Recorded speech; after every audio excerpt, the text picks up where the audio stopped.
Hey guys, Scripture here with another video, and I've been thinking a lot about where things have gone with Star Wars for a while, and even since Filoni's been involved. And I've had the debates. I get it. I know that with Clone Wars, George was pretty involved in season 1 and 2, and from everything I'm reading, he was semi-involved with the rest of it. He did look through a lot of stuff, and that is not where I gauge where I'm at with Star Wars. I don't just be like, well, George did it, so it's amazing. Nah. Like, no. Like, if George approved stuff that creates lore issues in the Clone Wars, just because it's him doesn't mean I'm like, oh yeah, that's good. Or like, I just automatically love everything in the prequels or automatically love anything. I don't know. It's kind of weird, like, when you really like George Lucas' Star Wars, people kind of take that, especially on Twitter, as like, automatically that means you're like, love everything he ever did, love everything about the EU, blah, blah, blah, blah, blah, blah. And it's like, no, that's not the case. I criticize all of it, quite frankly. And it just so happens that the original trilogy is pretty flawless. There's a few things, obviously, Leia remembering her mom and some of those things. And are they dumb? They're dumb. They're dumb. That's dumb. There's nothing wrong with changing things and saying, okay, well, she's going to be a sister now. It's kind of funny to make fun of the fact that that kiss and stuff, but there are definitely things in all of it, and I'll criticize all of it. I don't hold back from any of it. I don't pick on any particular thing. There's things that are good. There's things that are bad. How much good and bad is there? Well, in the originals, it's like 95% good, 5% bad. In the prequels, it's like 60% good, 65% good, 45% bad, or 35% bad. It's always gauging it. So anyways, all that to say, Filoni's been at the helm, and Filoni's got this, like, funny, it's like this weird thing where he's super into wolves, and he's super into witches too, and stuff, and if you guys have been following my channel for any length of time, you know that, like, I'm not into the witches. I don't like it. It's generic stories. We've got billions of stories with witches in them. Tons of stories with, like, magical things happening with witches and things you can, like, visibly see, right? Like, they're doing spells and and you have the Night Sisters and they do spells. And I started thinking about, like, why would you do that with Star Wars? Why would you have generic stuff, right? And so I was thinking about, like, he's obsessed with wolves, so he's got to put wolves in Star Wars. Well, I don't hate it, but it's like, dude, like, there's wolves running around the world between worlds sphere thing. Why would there be wolves in a galaxy far, far away? That doesn't make any sense. Like, he doesn't even change them. The only thing he does with the Loth wolves is make them big. But they're still just wolves. Like, they're literally an earthly animal in a galaxy far, far away. I don't remember a single earthly animal in George Lucas' Star Wars. The closest thing we got was the Wolfman. But even then, it's a wolf man. He's walking on 2 legs. He's not a wolf like Dave Filoni's wolves. And it's like, why would you put that in Star Wars? And I start to think to myself, like, could you not have been creative enough to change them so they kind of look like aliens to some extent? And then you get this thing about George teasing him and everything, and it's like, okay, whatever. Dave Filoni's obsession with wolves is pretty well known among the Star Wars community. As a filmmaker, he's not been very subtle with their inclusion in his Star Wars filmography. From naming one of the clone commanders Wolf and his personal squad, the Wolf Pack, to incorporating species of space wolves with insane force abilities, Filoni's dedication to wolves is admirable. It's not, though, because there's no... It's a galaxy far, far away, and he didn't even bother to change the look of them. They just look like wolves. That doesn't jive. It's not a galaxy far, far away. It's Dave Filoni from Earth's obsession with this animal. I don't know. And then okay, I'm going to get a little bit in the weeds here. I just wanted to say this. Whatever your feelings about it, I don't care. But we know that his wife is, like, whether she believes it or not, she's, like, got her little Satan cup and everything. To me, it's corny, but whatever. And then, of course, the Bible talks about Satan going to and fro like a ravenous wolf on the earth. And is that a connection to it? I don't know. I just know that, like, I mean, you marry somebody that you kind of agree with on certain things. I'm not saying anything. I'm just saying it's kind of, to me, it's just cheesy. Like it's just like, if that's where you're at, I love Satan. I find that corny and funny, to be honest with you. I just think it's dumb, but whatever. I just don't want it in Star Wars. I don't want your personal beliefs, whatever they are, in Star Wars. It's just corny. Or at least change it enough to make it palatable. Don't have literally just wolves running in the World Between Worlds. Not that I like the World Between Worlds at all anyway, but it's just like, dude, this is supposed to be Star Wars. So, I don't know. Following his obsession with him, the current chief creative officer of Lucasfilm recalled George Lucas once teased him.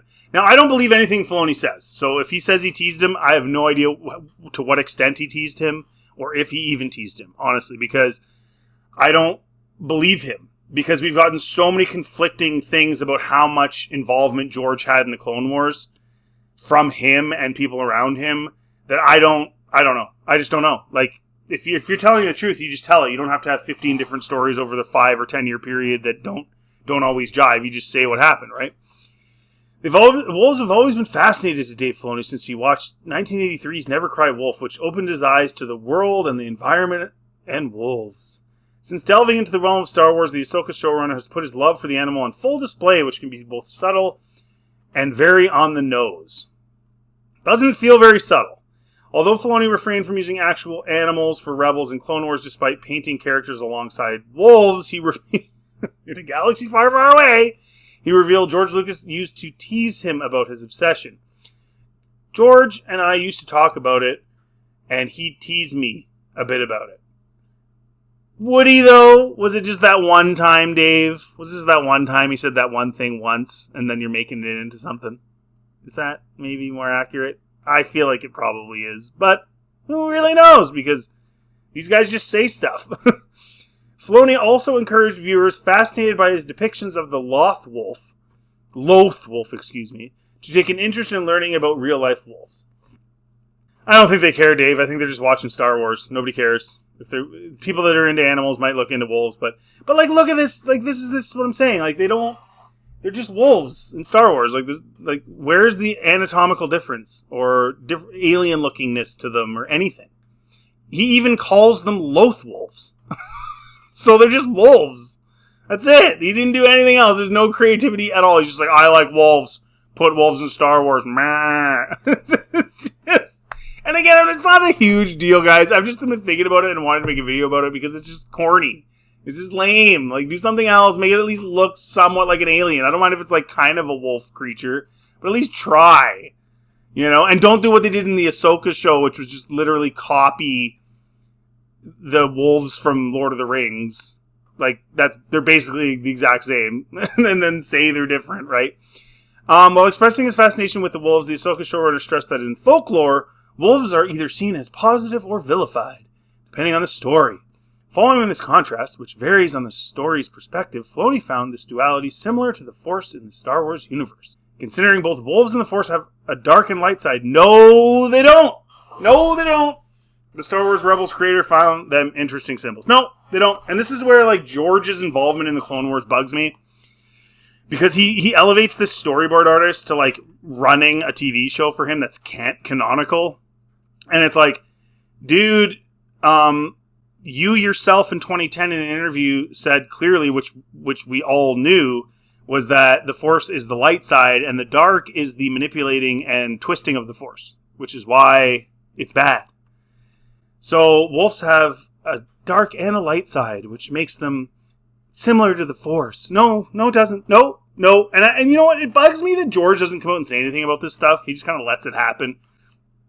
But at the same time, I understand why, because George became more of a businessman after the original trilogy. Even after the first Star Wars movie, he became more of a businessman. And by the time he got to the end of the prequels, he was far more a businessman than he was a creative. It's kind of disappointing. I think he did his best work when he was up against the wall and people were pushing him and saying no to him and he had to really fight for what he believed in. I think that's when he made his best stuff. And then he became a businessman and then stopped caring and it was just all about making money. But anyways, that's not what the Force is. That's wrong. That's not what balance is. All that stuff. We've been through this a million times. These animals have stories that seem to have a dark side and light side. I thought that they made an interesting symbol as far as the interaction with our Jedi characters and what they might think of them or what they might think. Yeah, you're just making that up. You're just making that up because you wanted wolves. Because you're obsessed with wolves. And because Star Wars is all about you. It's all about the person making it. Remember that, guys. The Acolyte, right? The Acolyte was when they finally admitted. Now, we already knew all this from the wolves and witches and all the crap that Dave Filoni's been putting in Star Wars. But they finally admitted with Leslie Headland, Kathleen Kennedy admitted that, go make a show about you. So they're making shows about themselves and putting all their own interests into them. And again, I go back to Peter Jackson. Hey, are you going to input any of your own beliefs or political views into Lord of the Rings? No, we're going to go by what Tolkien wanted because it's his. And this is a little different, though, because George allowed a lot of this stuff. So I don't put George on, like I said at the beginning of the video, he's not on a pedestal because he allowed a lot of this stuff. He should have said no. No, we're not going to allow that. I know there was a lot of EU stuff that he said no to. He should have said no, you know? And even some of the EU stuff that he allowed, he should have said no. Because it's stupid. Why would there be earth wolves? Okay, they're bigger. They're bigger. They look exactly the same. Okay, and then you get into the witches, right? And I go back to his wife. You start thinking about it, and you're kind of like, you know, again, whatever people believe, I don't care. If you believe in that, if that's your thing, I think it's lame. I think it's actually kind of funny and dumb and sad, but whatever. Do your thing. Believe what you want. And I found this interesting little write-up here by Daniel Rennie talking about Ahsoka Part 6. Filoni copies Lord of the Rings and Macbeth with dismal results. And this is, I think, where the creative sort of falls away and the storyboard artist kind of is shown to be what he really is. The three witches that consult Thrawn in episode 6 of Ahsoka are reminiscent of the three witches consulted by Macbeth. Will Thrawn meet his end like Macbeth did? The rat, horse, wolf thing Sabine rides looks like a warg from Lord of the Rings Two Towers. Yeah, I mentioned that earlier. That's all it is. What about the similarities to Star Wars' most famous desert location, Peridea? Yeah, whatever. I don't care about that. We're introduced to two indigenous peoples that remind me of Tatooine's two nomadic species, the bandits, who wear full body garb and cover their faces with masks, rob and kill travelers. Apart from the different clothing styles, these bandits are nothing more than Tusken Raiders. Yup. Then there are the Nodis, who look like bipedal turtles. Let's face it, they're small stature, and their language is similar to Jawas. Okay, and that's why he's relating Peridea to Tatooine, because it's just kind of a barren wasteland.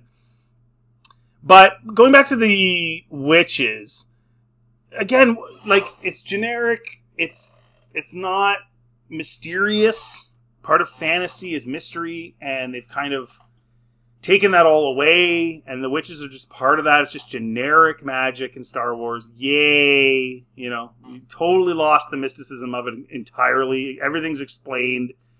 Then you have Leslie Headland says Dave Filoni was a mentor in making The Acolyte, and that he guided her to include witches that weren't Night Sisters.